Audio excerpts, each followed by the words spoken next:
All right, ladies and gentlemen, welcome back to AD&D Second Edition read-through of the Player's Handbook. We're talking about clerics. We're talking about specialty clerics today. Clerics of a particular god. And the Druid, which is kind of a specialty priest, but it has its own section because it breaks the rules of other specialty priests a little bit. But Yeah. we're going to get into that right now, so let's do it. All right.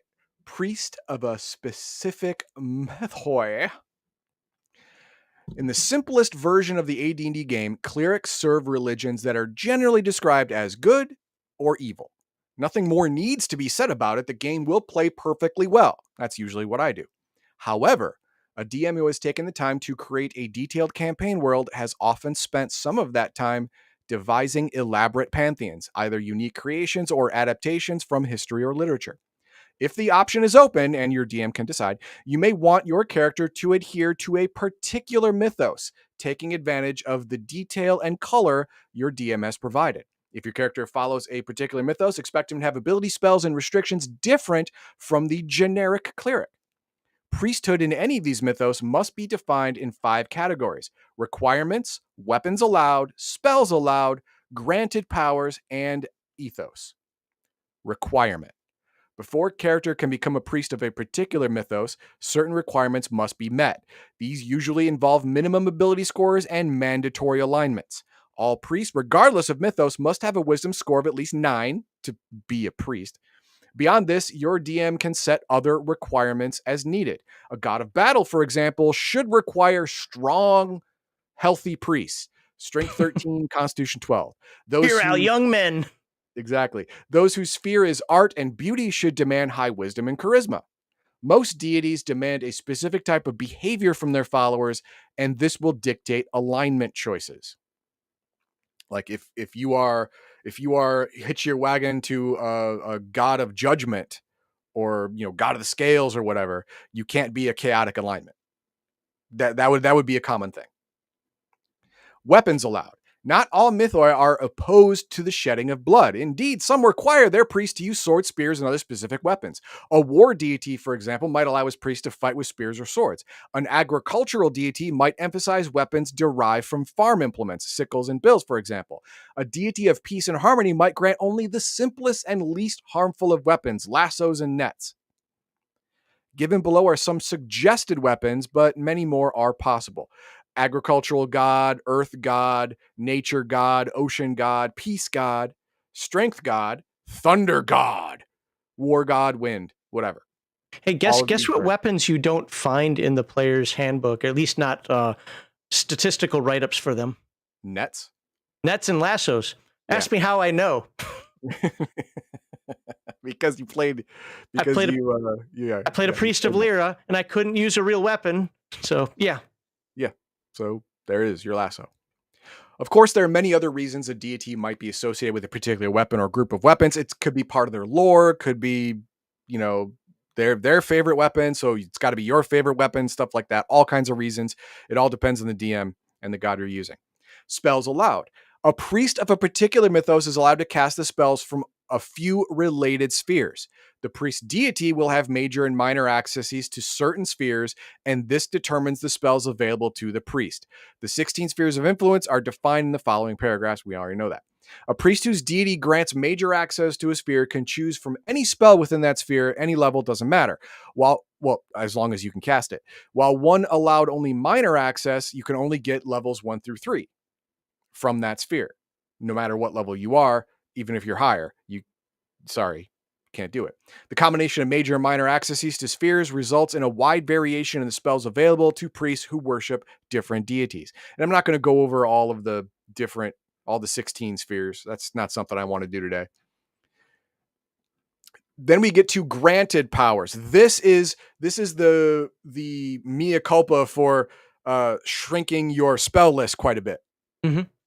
Now you get this, which is wow. Let's take a look. Another aspect of a specific mythos is the special powers available to priests. The cleric's granted power is the ability to turn undead. Great. Most clerics get the ability to turn undead. Awesome. This ability, however, is not common to all priests. Other deities grant powers in accordance with their spheres. If your DM is using a specific mythos, he must decide what power is granted to your priest. Some possible suggestions are below. Incite Berserker Rage, adding a +2 bonus to attack and damage for a war god. Soothing Word, able to remove fear and influence hostile reactions. Peace, Mercy, and Healing. Charm or Fascination, which could act as a suggestion spell. Inspire Fear, radiating an aura of fear similar to a fear spell if you hitch your wagon to a death god. Yeah, so a lot of these abilities were allowed like 3 times per day or 1 time per day as the spell, I can't talk all of a sudden. So it didn't take away from your spell list. It isn't like you just had to, memorize a new spell. These were things you could do 1 or 3 times per day, most of the time, sometimes per week, sometimes other limiters. But it depends. It depends how powerful they are. If it's like a power word kill ability, that's going to be once per week or once per month. But if it's going to be, read languages, that's probably automatic all the time. Right? So it all depends. Ethos. All priests must live by certain tenets and beliefs. These guide the priest's behavior. Clerics generally try to avoid shedding blood and try to aid their community. A war deity has a different thing altogether, may order its priests to be at the forefront of battles and to actively crusade against all enemies. A harvest deity may want its priests to be active in the fields. The ethos may also dictate what alignment the priest must be. The nature of the mythos helps define the strictures the priest must follow. If you hitch your wagon to a war god, you better be doing war stuff. If it's a god of healing, you're going to be doing healing stuff. If it's a god of knowledge, you're going to be figuring out stuff. That's what you have to do. And hopefully it's what you want to do, or else you only hitched your wagon to this god for the numbers. And God's going to remember that. Don't do that. And remember, the Dungeon Master is the god of gods. Yes. Priest titles. Now, this is up to the DM and up to the world and up to, your specific order could call these things completely different things. Priests of differing mythos often go by titles and names other than priest. A priest of nature, for example, could be called a druid. Yeah. Shamans and witch doctors are also possibilities. A little library research will turn up many more unique and colorful titles, some of which are abbess, abbot, ayatollah, bonds, like Fonz, only more B, brother, dom, eye of the law, friar, guru, haji, imam, mendicant, metropolicate, what? A mullah, a partner, a patriarch, prelate, prior, qadi, rector, vicar, and yogi. All of these are names of priests. Got a super chat. We got a super chat. What ethos and equipment do priests of Legion Myth use? You're totally naked, sir. We only do the naked. Yep. And frolicking under the open sky. Yes. And if it isn't on YouTube, it didn't happen. Also true. Thank you for the $20. Then we go to balancing it all. When creating a priest of a specific mythos, careful attention must be given to the balance of the character's different abilities. A priest strong in one area or having a wide range of choice must be appropriately weakened in another area so that he does not become too powerful compared to the other priests in the game. If a war deity allows a priest to use of all weapons and armor, the character should be limited in the spells allowed or powers granted.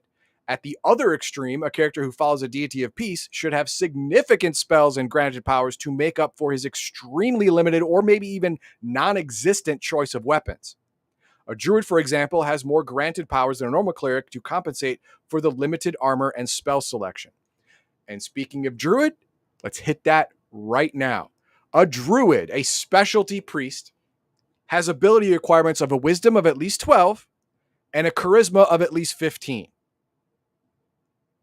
Prime requisites are both wisdom and charisma. Races allowed human and half-elf only. Got to be able to grow a beard. Why elves can't be druids? I don't know. Got to look like a hermit in the woods. I guess so. I guess that you have to be all shaggy and stuff. Oh, Grizzly Adams. How many get off people my lawn, you varmint. Put it into chat if you remember Grizzly Adams. Historically, Druids lived among the Germanic tribes of Western Europe and Britain during the days of the Roman Empire. They acted as advisors to chieftains and held great influence over the tribesmen. Central to their thinking was the belief that the earth was the mother and source of all life. They revered many natural things, the sun, moon, certain trees, as deities. Druids in the AD&D game, however, are only loosely patterned after these historical figures. They are not required to behave like or follow the beliefs of historical Druids. The Druid is an example of a priest designed for a specific mythos. His powers and beliefs are different from those of the cleric. The Druid is a priest of nature and guardian of the wilderness, be it forest, plains, or jungle. A Druid must be human or half-elven, must have a score of Wisdom 12, Charisma 15. Both of them are prime requisites. Weapons allowed. Unlike the cleric, the Druid is allowed to use only natural armors, leather and wooden shields, including those with magical enhancements. All other armors are forbidden. I think metal is natural. It's found in the ground. I don't know what you're talking about. Well, okay, so I had a player do that to me, and this is what I said: if you take the raw iron and just duct tape it to you, I'll let you get by with it. But the second you start to forge it and change those molecules by heat forging it and heat treating it, then it's no. Okay, but what about leather? It says you can do leather armor. You have to treat leather to make it armor too. Not nearly. The boiling process for hardening it doesn't change the molecular structure the way it does for forging metal. All right, so as long as I have cold rolled iron all over my body, I'm good to go. Haven't changed anything except the shape. That's allowed. All their armors are forbidden. His weapons are limited to club, sickle, dart, spear, dagger, scimitar, sling, and staff. I always add one more, the blowgun. I always add the blowgun. Because that's stupid easy natural too. And it encompasses a dart, basically. So what the hell? It's a dart through a straw. South American druids? Yeah. It's a dart through a straw. What are you going to do, man? Come on. Right, his druids hang in the water. They got reeds, like they're just like special forces. They're just breathing out of reeds. That's exactly pop right. out. Spells allowed. Druids do not have the same range of spells as clerics. They have major access to the following spheres: all, animal, elemental, healing, plant, and weather. They have minor access to the divination sphere. Druids can use all magical items normally allowed by priests, except for those that are written, books and scrolls, and armor and weapons not allowed by druids. So that is a huge range shrink. You've gone from what, 12 full access to spheres to 1, 2, 3, 4, 5, 6. You've halved your sphere list. I don't know if it's half the spell list because there are more spells in some spheres than others, but you've halved the number of spheres you're granted. That sucks. I'll tell you that I've played a bunch of druids in my life, and I never felt cheated, but there would be rare occasions I'd be like, I'd have that if I was a cleric, but that didn't happen a lot. But it makes up for it in your granted abilities. Powers. Yeah. A druid makes most saving throws as a priest, but he gains a +2 bonus to all saving throws versus fire or electrical attacks. All right, that's something. I mean, it's really specific, but it's something. All druids can speak a secret language in addition to any other languages they know. The vocabulary of this druidic language is limited to dealing with nature and natural events. Druids jealously guard this language. It is the one infallible method they have of recognizing each other. Additional powers are granted as a druid reaches higher levels. Here we go. This is, my spell list sucks. Well, here you go. This is why. You can identify plants, animals, and pure water with perfect accuracy after reaching 3rd level. Okay. Normally people have to have skills for this or boil the water. No, you're fine. You can just do it. No, that's pure water. That's not. He can pass through overgrown areas without leaving a trail and at his normal movement rate after he reaches 3rd level. This is thick thorn bushes, tangled vines, briar patches. Everyone else is going to be hindered by at least 50%. Not you. I mean, in this instance, it's like walking between the raindrops. It's not a bother to you at all. He is immune to charm spells cast by woodland creatures after he reaches 7th level. Now, this is very situational, But I'm telling you right now, every goddamn fairy in the book is going to cast some kind of enchantment charm on somebody. And I agree with Heathen Dog so much in this one. I keep hearing about sylphs and dryads and sirens and everything. Like people are just hanging out with them. No, they're mischievous. They're all mischievous. They're all crazy, but that's why we let the elves deal with them. Yeah. The elves have the patience for that nonsense. Not me. He gains the ability to shape change into a reptile, bird, or mammal up to 3 times per day once he reaches 7th level. Each animal form can be used only once per day. So reptile, bird, or mammal, you get 1 each per day. The size can vary from that of a bullfrog to a small bird to as large as a black bear. Upon assuming the new form, the druid heals 10 to 60% of all damage he has suffered. This is great in running away. You don't get it, man. You're on the front line of a fight. You're fighting, you're down to like 20% of your hit points. You're bleeding, you're tired, and then the enemy gets reinforcements. You're like, okay, I'm out. You turn into a bird, you instantly heal 10d6 percent of your health, and you get to fly away. That's great. That's a good deal, man. I'll take that deal. Your party members might not like it, but I don't care. Yeah. Thus, a druid could change into a wren to fly across a river, transform into a black bear on the opposite side and attack the orcs gathered there, and finally change into a snake to escape into the bushes before more orcs arrive. I mean, I wouldn't blow my load on all 3 at once, but okay, you can do that. The druid's clothing and 1 item held in each hand also become part of the new body. These reappear when the druid resumes his normal shape. The items cannot be used while the druid is in animal form. Okay, now this one right here is a little rough because by the read, that means any other items that you're not holding in your hands do not change with you. Since it specifically said 1 item held in each hand. Now, you're a druid. You travel light anyway. Is a backpack an item, or does it count all the things inside as separate items? That's up to your dungeon master. Me personally, I didn't use this. Anything that you're walking around with, you're fine. Now, if you're being stupid, like I'm going to carry the boat, turn into a bear, and the boat will absorb. No, dude, no. If you can put it in your backpack or put it on your person like a normal human being, it'll be transformed along with you. That's I generally did the same thing. It depended on how anal I was being about encumbrance. When I was younger, I was much more anal about encumbrance than when I got older. Where I don't hand wave it, but at the same time, I don't. Are you 3 ounces away? You know, where just Is it on your character sheet yet? Is it something you normally have in possession yet? Then you're fine. But if it's something that, like you were kind of saying, but even something smaller, if it's something that's kind of out of the ordinary, well, that might get left behind. Yeah. And a druid cannot turn undead. I know, it sucks. Yeah. In the course of a campaign, you are going to feel that one. Yeah. You are going to feel that one. I always wondered why that was, because I mean, aren't you a being of nature, and isn't something that's against nature the undead? Yeah, you would think. You would think you'd still have the ability to turn undead. Maybe not as well, maybe 3 levels lower. I'll grant you that. But, come on. But the druid ethos. As protectors of nature, druids are aloof from the complications of the temporal world. Their greatest concern is for the continuation of the orderly and proper cycles of nature. Birth, growth, death, and rebirth. Druids tend to view all things as cyclic, and thus the battles of good and evil are only the rising and falling of tides of time.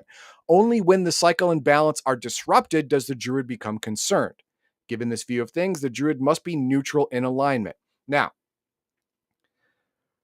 neutral in alignment doesn't mean what most people play it as to mean.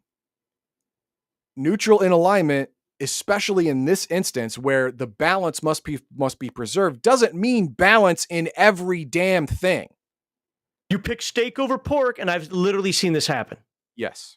You pick steak over pork, that means you're not neutral. God. See, no, that's ridiculous. That's if you kill ridiculous. One orc, you have to kill 1 elf. Yeah, nature deals in vast numbers. Thank you. Huge number sets. So it's the big things that matter, right? Orcs have a cycle of aggression and regression. They they breed, they become more numerous, they go and take over lands, they breed more, they take over lands, and then the humans, the elves, and the dwarves beat them back down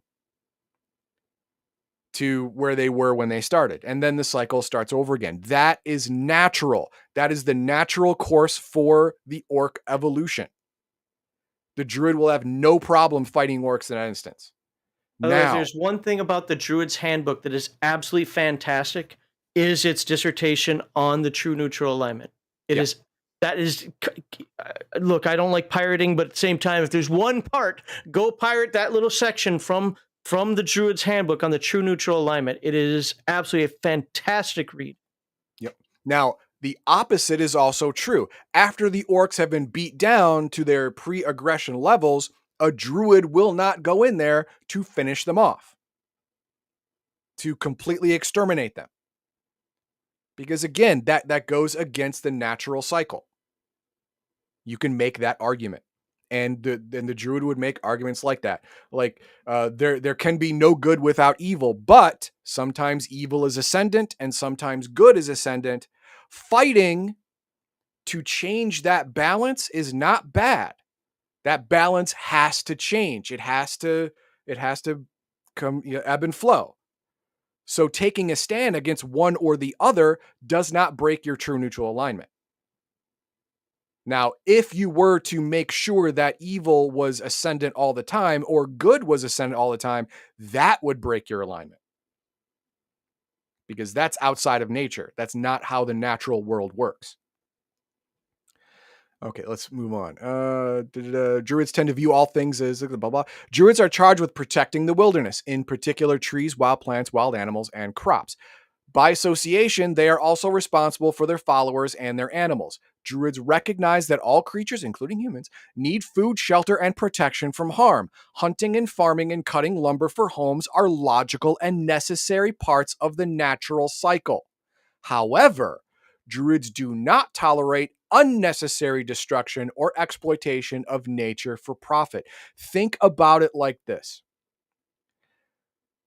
cutting down a forest to make homes for people, a druid would be fine.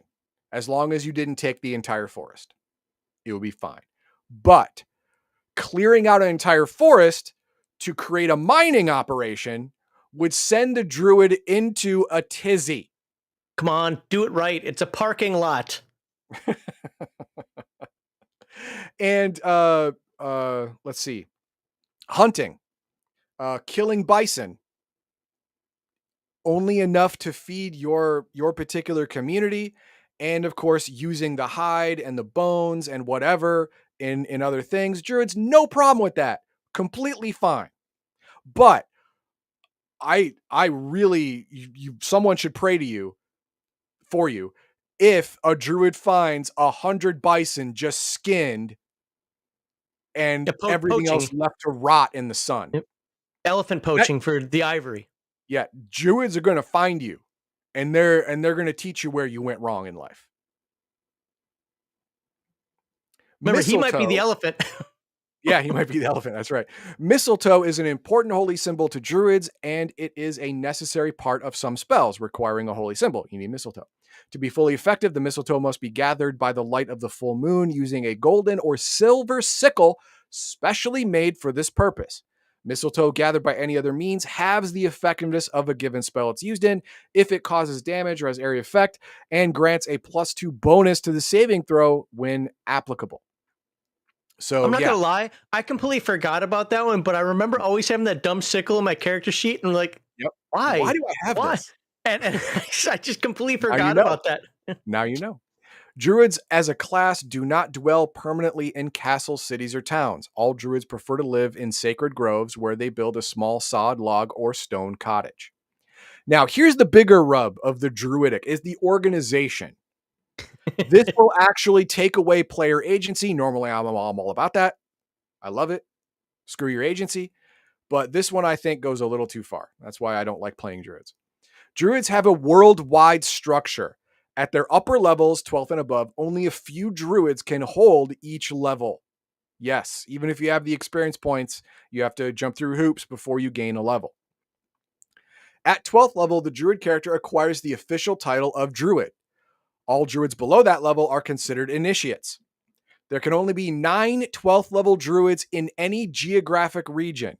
As defined by ocean, seas, and mountain ranges, a continent may consist of 3 or 4 such regions. For example, in the US, you could have an argument for 4 regions.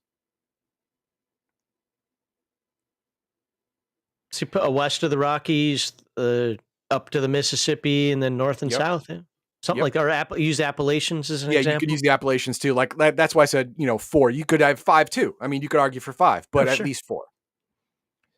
So you can have how many is it? 9 12th level druids east of the Rockies, west of the Rockies, northeastern, southeastern, 9 in each of those areas. This is possible only if there are, hang on. A character cannot reach 12th level unless he takes his place as one of the 9 druids in the area. This is possible only if there are currently fewer than 9 in the region, or if the character defeats one of the 9 in magical or hand-to-hand combat, thereby assuming the defeated druid's position. If such combat is not mortal, the loser drops experience points so that he has exactly 200,000 remaining, just enough to be 11th level. The precise details of each combat are worked out between the 2 combatants in advance. The combat can be magical, non-magical, or a mixture of both. It can be fought to the death until only one character is conscious, until a predetermined number of hit points is lost, or even until the first blow is landed, although in this case, players could both have to be supremely confident in their abilities. Whatever can be agreed upon between the characters is legitimate so long as there is some element of skill and risk. So, what I do when this rarely happens, because I don't like druids, but when it rarely happens, you go to a 12th level druid, you're 11th level, you have enough to go to 12, you challenge him in combat. You challenged him, he gets to arbitrate the rules of the combat. The challenged gets to say how we are fighting. And then you get to say where we are fighting. This is fleshed out more in the Druid's Handbook also. Exactly, yeah. That's all fleshed out in Druid's Handbook and more specifically, but that's what I do. I base it off of other historical duel challenges. How it works kind of. I mean, if I remember correctly, that's how it's written in the Druid's Handbook. One person, the challenger picks the style, and the challenged picks the time and location. Yeah. When a character becomes a 12th level druid, he gains 3 underlings. Their level depends on the character's position among the 9 druids. The druid with the most experience is served by 3 9th level initiates. The second, 3 8th level, and so on until the least experienced druid is served by 3 1st level initiates. Only 3 archdruids, 13th level, can operate in a geographic region. To become an archdruid, the 12th level druid must defeat one of the reigning archdruids or advance into a vacant position. Each of the 3 archdruids is served by 3 initiates of 10th level. From among the archdruids of the entire world, 3 are chosen to serve as the Grand Druid. These 3 retain their attendees, but are themselves servants of the Grand Druid. Entire world, there are 3 chosen. Yeah, Grand Druid. The Great Druid, 14th level, is unique in his region. He, too, won his position from the previous Druid. He is served by 3 11th level initiates. The ascendance of a new Great Druid usually sets off shockwaves of turmoil and chaos through the druidical hierarchy. Because he's just signing executive orders all over the place. I know, right? No, I'm serious about that. It's in the Druid's Handbook. Yeah. He can start making rules for everyone on the continent. Yep. The ascendance of a new Great Druid usually sets blah, blah. The advancement of an Archdruid creates an opening that is fiercely contested by the Druids, and the advancement of a Druid creates an opening in their ranks. Can you do me a favor? Can you go back to the experience point section about this? Because I want to make a comment about this. It's in the priest. It's got all the priest crap there. Oh my god! You've read a lot of pages. I know. There we go. Okay, so notice that Oh, there you go. Level 17. Okay, I'm sorry. It was level 17 where it jumps. So here's the deal, and I might have the terms wrong in this. It's been a while since I read the Druid's Handbook.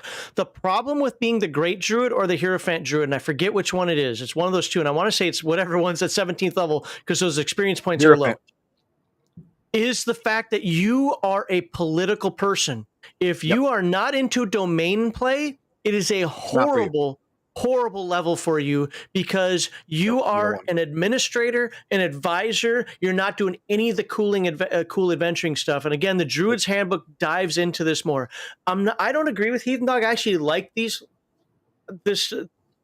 I like things that are interesting and that add flavor to classes, and I think it does it. At the same time, I do think it's a bit excessive and a bit hard. And when you read about this, especially if your game master's good and you keep losing those stupid fights, you're going to find that you are just dying to finally get out of all this crap. And it actually talks about that druids feel relieved when they're no longer the great druid anymore. Like, oh, thank God, I can just be me again. I can do things now. Yes. Yeah, and in fact, let's talk about the Grand Druid and the Hierophant Druid. The highest ranking druid in the world is the Grand Druid, starting at 15th level. Unlike great druids, several of whom can operate simultaneously in different lands, only one person in a world can ever hold this title at one time. Consequently, only one druid may be 15th level at any time. The Grand Druid knows 6 spells of each level instead of the normal spell progression, and can also cast up to 6 additional spell levels, either as a single spell or several spells whose levels total to 6. For example, 1 6th, 6 first, 3 second. It just has to add up to 6. The Grand Druid is attended by 9 other druids who are subject only to him and have nothing to do with the hierarchy of any specific land or area. Any druid character of any level can seek the Grand Druid and ask to serve him. 3 of these 9 are archdruids who roam the world, acting as his messengers and agents. Each of them receives 4 additional spell levels. The remainder are normally druids of 7th to 11th level, although the Grand Druid can request a druid of any level to serve him and often considers applications from humble aspirants.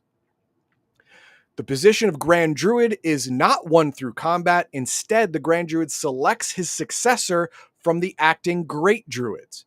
The position is demanding, thankless, and generally unexciting for anyone except a politician. After a few 100,000 experience points of such garbage, any adventure worthy of the name probably is ready to move on. For this reason, that's 100% true. I cannot express this enough because the Druid's Handbook actually, when you're reading it, you're like, oh God, who'd ever want to, oh my Lord, no, just get me through this. And it even kind of intones in there like, woo, I made it. I get to be another level. There it is. Do something now. For this reason, the Grand Druid reaches 16th level after earning only 500,000 more experience points. After reaching 16th level, the Grand Druid can step down from his position anytime, provided he finds a suitable successor, another Druid with 3 million experience points or more. Upon stepping down, the former Grand Druid must relinquish the 6 bonus spells and all of his experience points but 1. He keeps the rest of his abilities. He is now a 16th level Hierophant Druid and begins advancing anew. Using the progression table in table 23, the character may rise as high as 20th level as a Hierophant Druid. Beyond 15th level, the Druid never gains any new spells. Ignore the spell priest progression table from this point on. Casting level continues to rise with experience. Rather than spells, spell-like powers are acquired. He travels the planes at this point. Yeah, at this point, you're living your best life in retirement. And you realize how bad it was being the Grand Druid that you're like, I'm going to the elemental plane of fire. Now you're cashing in your Roth IRA, and you get all this tax-free money to go travel the multiverse.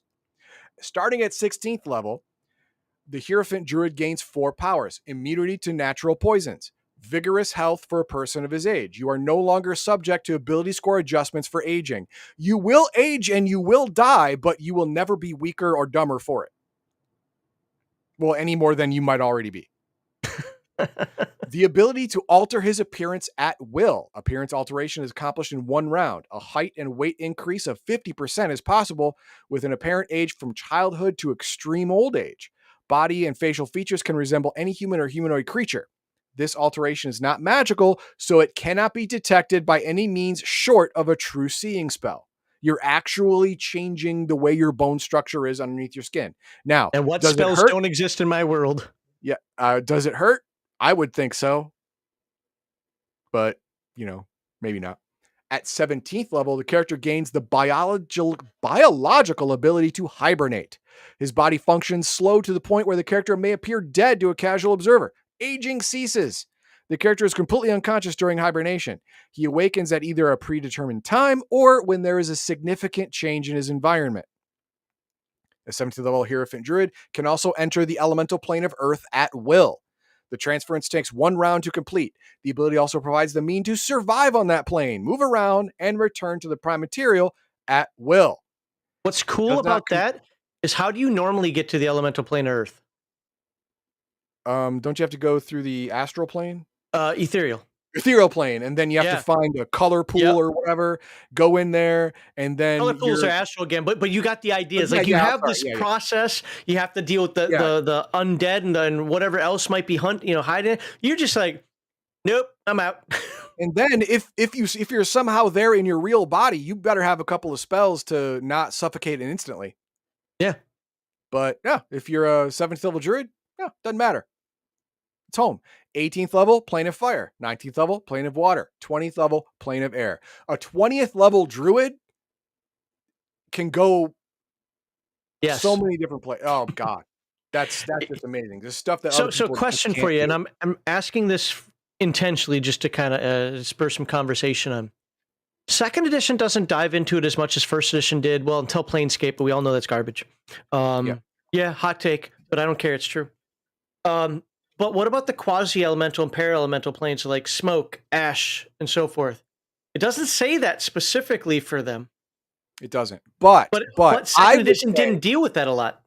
I would say that, for instance, the ash, that is the plane buffering both earth and fire realms. If you have earth and fire travel, I would adjudicate that now you can go to the plane of ash. I think that's actually magma, but who cares? Magma, whatever. Yeah, you can go to the plane of magma. Yeah, ash is air, right? Yeah, but and be completely fine because you are completely fine in both of the planes that created this one. That's how I didn't have to deal with any druids because I was usually the one either playing the druid. I didn't have a lot of druids that I had as players, but that's how I would have ruled it as well. As long as you had both, you're fine. Yep. And that is it for the special. Oh no, wait. I'm gonna go over a couple. I don't have the PDF. Sorry. Legends and lore, just for a specialty cleric example.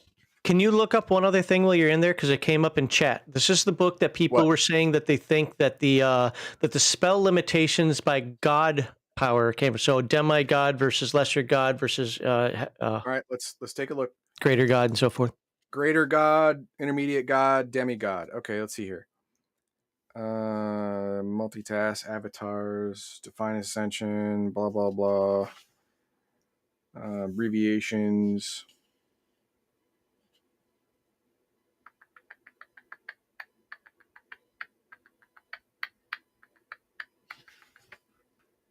No.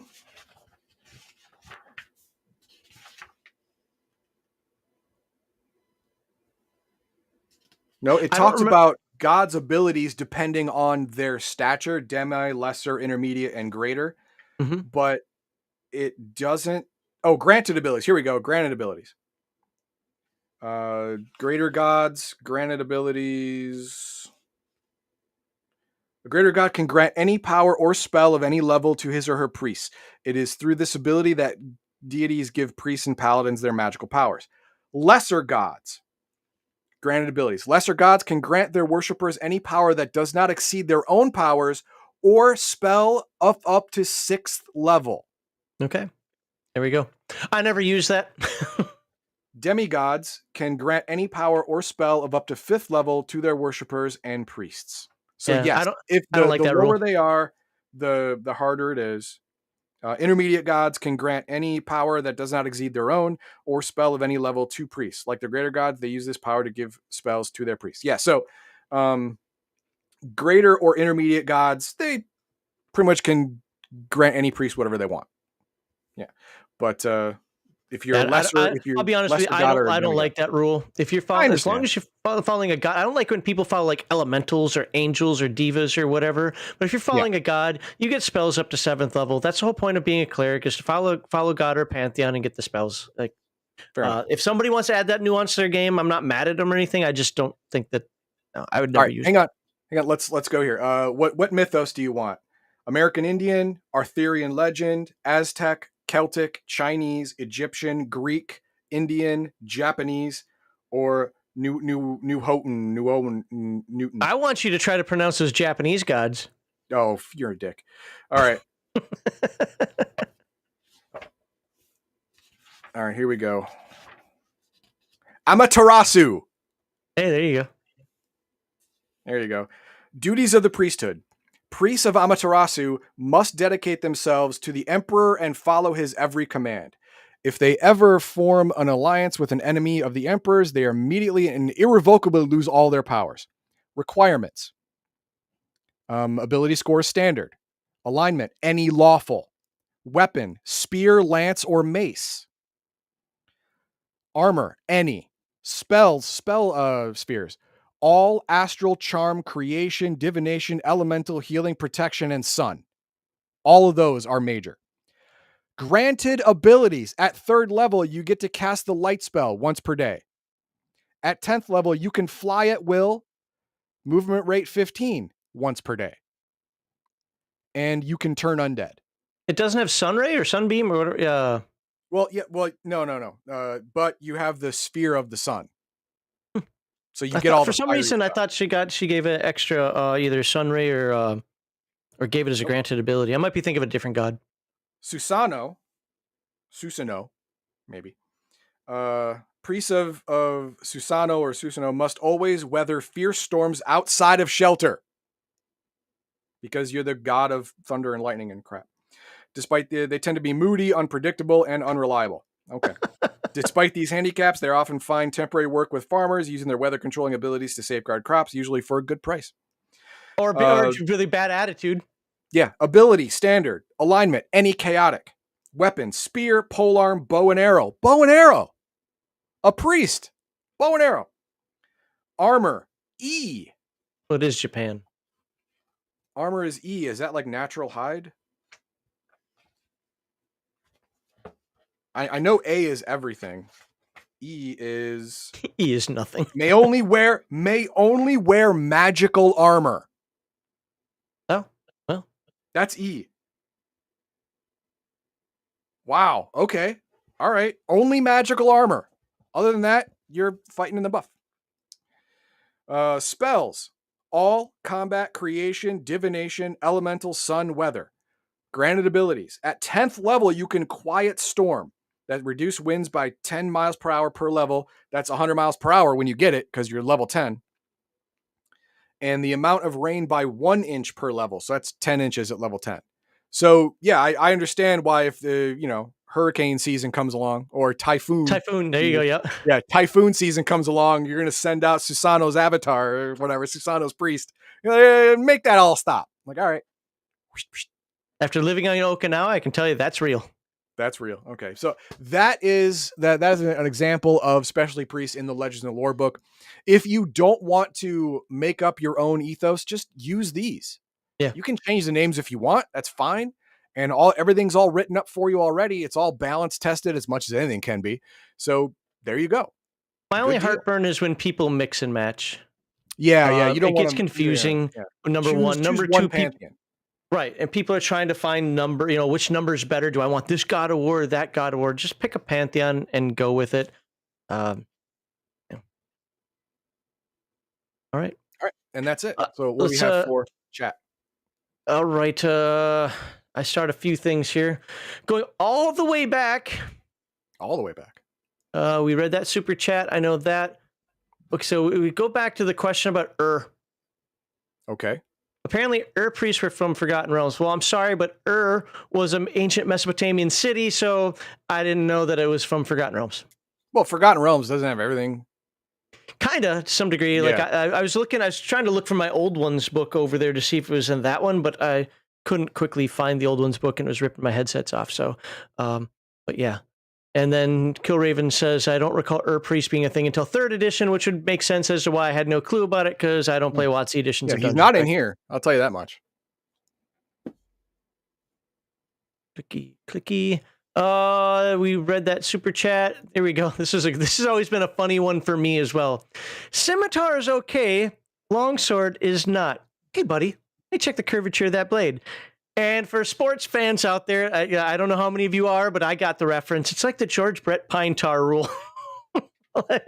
Yes, I agree. Is that pine tar too high on the handle? In this case, is that sword curved enough for me to allow you to use it? Yes, sometimes the rules in Dungeons and Dragons are meant to combine thematic with game balance. It's why wizards can't wear armor, even though there's really no way you can find a good reason why they can't. But there's a little bit of game balance here. And why is scimitar? Apparently, there's like some sort of Appendix N. I didn't read the book that fits it. So yeah, so it's a weird thing. But I will say this: one of the reasons why I do like the scimitar is because then not everybody is just running around with longswords. Yeah, and it does make you think about your weapons a little more. It's not a big deal, but it's just one of those little things. But thank you for the $5, Doc. What else we got? You missed learn language. When you're going through the list of Druid abilities, apparently you missed that he could learn some languages or something. Oh, really? I don't know. I was waiting for the part where you could talk to squirrels. Oh wait, that's gnome. Why can't gnomes be druids? Don't talk to squirrels here. Oh, I got this. I did the secret language. Oh, okay. And learn the languages of all woodland creatures. Oh yeah, I skipped that one. Yep. Yeah, you can talk to centaurs, dryads, elves, fauns, elves. What? Just talk elvish, dude. Gnomes, dragons, giants, lizardmen, manticores, nixies, pixies, sprites, trance. And the druid can add one language at 3rd level and one more every time he advances a level beyond 3rd. Okay. But who would want to talk to these things? I mean, I guess a druid, but no one else. Well, I had a really great conversation with a centaur. Was it about his balls? Because other than that, I don't want to tell you. Wait, what? Huh? Never mind. Okay. RPG Grandma says this is talking about Perry's pixies, sprites, nymphs, all sirens, all that. She said, and she's right. They're all evil, no matter what the alignment chart says. Anybody that's going to seduce you and play practical jokes on you and turn your freaking eyeballs into gems and your weapons into little dingleberries or something, yes, they're evil. Well, evil to you. They thought it was hilarious. I've seen wizards. You know what's the wrong side one? Scorched forever, baby. Thank you, RPG Grandma. Omanol, just remember the priests have more restrictions than a paladin if you play them correctly with the legends and lore. 1E is more explicit for the limitations and requirements in 2E. Now, here's why I started this one for Heathen Dog Jumps in Legends and Lore.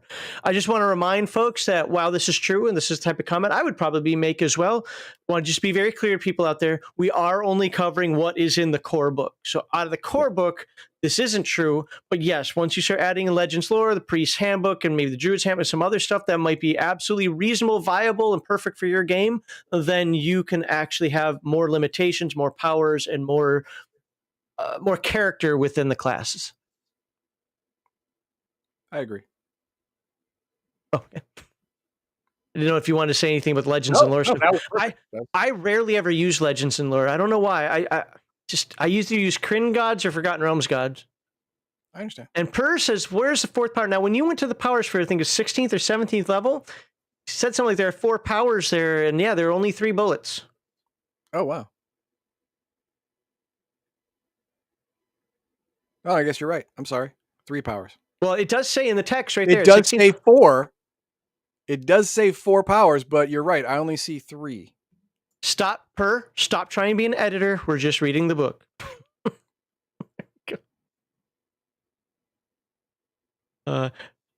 Okay. That's all I start. Okay. Anything? Omanel had a lot of things to say. People who watch this after the fact, by the way, if you're watching on video, you're not going to get it. But if you watch a live stream after the fact, I do save the chat. You can read all of Omanel's and Lord Fullmind had a lot of good information on there about some ideas for priests and how they're handled in second edition, other editions, and so forth. So check that out. So, anywho, I just want to make sure. Boom, boom, boom, boom, boom. Okay, good enough. And that is it. And next week, I will be taking a look at the Thief and Bard, the quickest advancement of all of the classes in this book, and arguably the ones with the most definitive and easily accessible abilities in this book, especially the Thief. And I contend that they have the lowest or they have the easiest advancement because they die the most. Okay, Thief and Bard have unlike many of the other classes, their survivability is more dependent on their play style. Yep. If you play it wrong, you're going to die. If you play a fighter wrong, you're going to get hurt. If you play a cleric wrong, you're going to get hurt. You play a ranger wrong, you're going to get hurt. You play a rogue wrong, you're going underground. You're going to be poisoned, and your party's going to be mad because now they have to break open the door that you were supposed to get them through. Yeah. So I'm going to go over that too, probably. All right. Well, look forward to talking to everybody next week. Please like, subscribe, and share. And we don't really have any major calls to action in that one, but if there's anything you want to comment about what we were talking about, not the Planescape thing. This video wasn't about Planescape. We'll get to that never. Maybe in the future at some point, but anything about our coverage of the priest. How do you run your priests? How do you run your clerics? Do you run them differently? Do you like priests? Do you like clerics? Do you just play in a monotheistic world, or do you enjoy pantheons? Do you let your humans worship elven gods? Don't do that. Do you let your dwarves swear at their gods? I don't know. what are your thoughts just overall on priests, druids, and other specialty priests? Or your comments, and talking to you guys next week.